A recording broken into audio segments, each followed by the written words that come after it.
नमस्कार, मी प्रतीक्षा. DNA मराठीमध्ये आपलं स्वागत.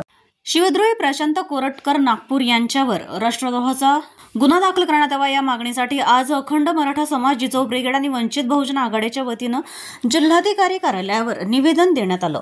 या निवेदनात म्हटलं आहे की प्रशांत कोरटकर नागपूर या विक्षिप्त इसमानं इतिहास संशोधक मान्य इंद्रजित सावंत साहेब यांच्यासोबत फोनवर झालेल्या संभाषणात राजमाता जिजाऊ, अखंड हिंदुस्थानचे आराध्य दैवत छत्रपती शिवाजी महाराज व स्वराज्य रक्षक छत्रपती संभाजी महाराज यांच्याबाबत अतिशय हीन दर्जाचे अवमानकारक तथ्यहीन वक्तव्य केलेले आहे. त्यामुळे शिवद्रोही प्रशांत कोरटकरवर राष्ट्रद्रोहाचा गुन्हा दाखल करून त्यास तत्काळ कठोर शासन करावे आणि त्यावर राष्ट्रद्रोहाचा गुन्हा दाखल अहिल्यानगर जिल्हा न्यायालयामध्ये चालवावा अशी विनंती अखंड मराठा समाज व सर्व शिवप्रेमी यांच्या वतीने करण्यात आली आहे. अशा विकृत प्रवृत्ती असणाऱ्या इसमावर कडक कारवाई न झाल्यास जी काही गंभीर परिस्थिती उद्भवेल त्या सर्व परिस्थितीस महाराष्ट्र राज्य सरकार व अहिल्यानगर जिल्हा प्रशासन जबाबदार राहील याची नोंद घ्यावी असा इशारा या निवेदनाद्वारे देण्यात आला आहे. महाराष्ट्राचे आराध्य दैवत छत्रपती शिवाजी महाराज, छत्रपती संभाजी महाराज तसेच भारतीय घटनेचे शिल्पकार डॉक्टर बाबासाहेब आंबेडकर यांच्याबद्दल तसेच सर्व महाराष्ट्रातील सर्व महापुरुषांबद्दल सातत्याने RSS संघटना हे मनुवादी विचारसरणीचे जे लोक आहेत, संकुचित वृत्तीचे लोक आहेत, हे सातत्याने त्यांची अवहेलना करीत आहेत. अपशब्द वापरून त्यांचा अपप्रचार करीत आहेत आणि सरकार त्या अशा लोकांना पाठीशी घालीत आहेत.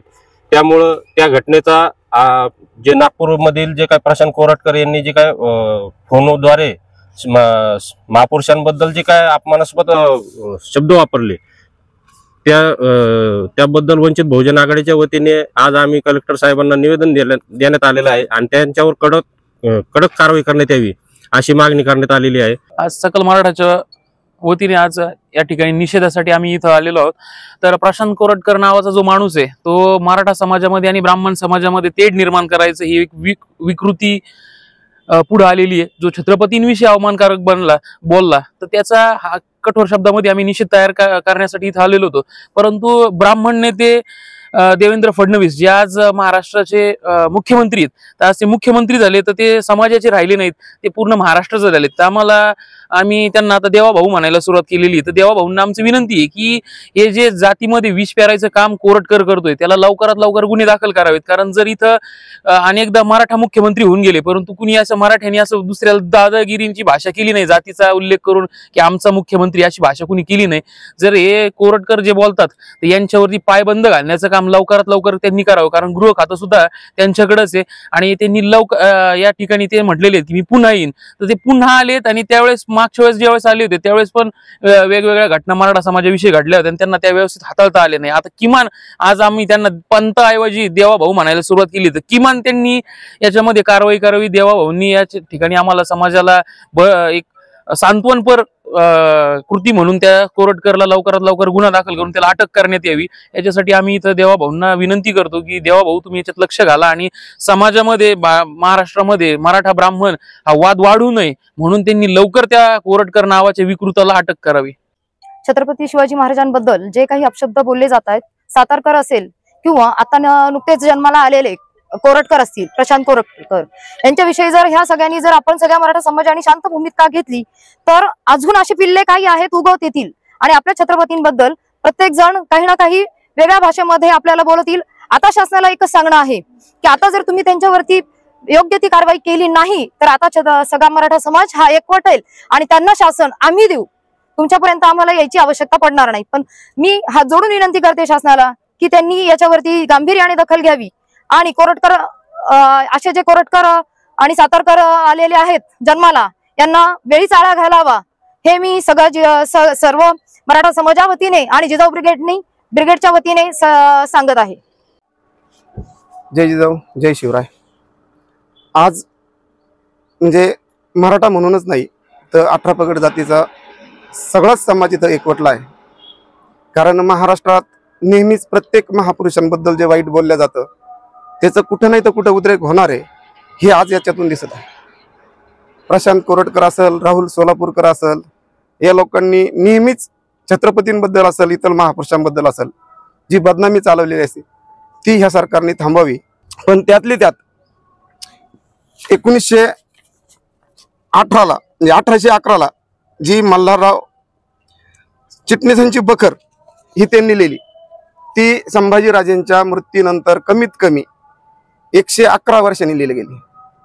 तिचा संदर्भ धरून आज जे काही लिखाण होतंय चुकीचं आणि त्या लिखाणावर बोलल्या जातं, म्हणजेच तो जो चिटणीस होता तो चिटणीस बाळाजी आवजी आणि खंडोजी चिटणीस यांचा पंतू नातू आहे. मग आता तुमच्या लक्षात येत असेल, बाळाजी असेल, खंडोजी असेल, आनाजी पंत असेल, दत्तोजी पंत असेल, यांना हत्तीच्या पायाखाली संभाजीराजांनी का दिलं? हे त्यांचे स्वराज्यद्रोही जे लोक होते, छत्रपतींना मारण्याचा प्रयत्न करणं, संभाजीराजांना पकडून देण्याचा प्रयत्न करणं, स्वराज्याविषयी कायम विद्रोही वागणं, म्हणून संभाजीराजांनी शेवट त्यांना एकदा सोडलं पण होतं, कारण स्वराज्यासाठी त्यांचे योगदान होते म्हणून.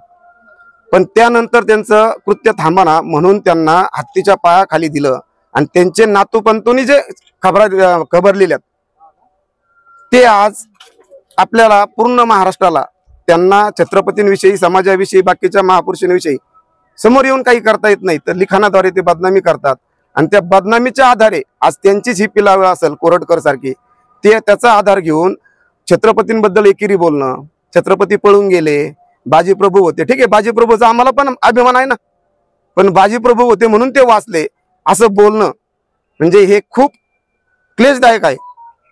माझी देवेंद्र फडणवीसांना एक विनंती असेल या माध्यमातून, मुख्यमंत्री, गृहमंत्री तुम्हीच आहेत, जर एखादा व्यक्ती तुम्हाला एका जातीत बांधून ठेवत असेल, तुम्ही आज पूर्ण महाराष्ट्राचे मुख्यमंत्री आहेत, तुम्ही समाजाला सारखा न्याय द्यायला पाहिजे. आणि तो माणूस सांगतो की आमच्या समाजाचा, ब्राह्मण समाजाचा मुख्यमंत्री झाला, आमचं तुम्ही काही करू शकत नाही, मग या मग आमचे मराठ्यांचे मुख्यमंत्री होते, पण आम्ही असं जातीय द्वेष कधी निर्माण होऊ दिला नाही आणि कोणत्या मुख्यमंत्र्यांनी पण होऊ दिलं नाही. तर देवा हो, तुम्ही स्पेसिफिकली हे सांगायला पाहिजे. पत्रकार परिषद घ्या, पत्रकारांपुढे सांगा, मीडिया पुढे सांगा, ट्विट करा आणि त्या कोरटकर जो बोललाय त्याचं विधान तुम्ही खोडून काढा, अशी मी या सर्वांच्या माध्यमातून आणि आपल्या मीडियाच्या माध्यमातून मी विनंती करतो देवाभाऊंना का भाऊ तुम्ही लवकरात लवकर बोलतो व्हा आणि व्यक्त व्हा आणि कोरटकर जो बोललाय त्याच्यावर तुम्ही स्वतः एक गृहमंत्री म्हणून कारवाई करा, अशी आम्ही या सर्व 18 पगड जातीच्या बहुजनांच्या माध्यमातून विनंती करतो. प्रतिनिधी मुंतजीर शेख, DNA मराठी, अहिल्यानगर.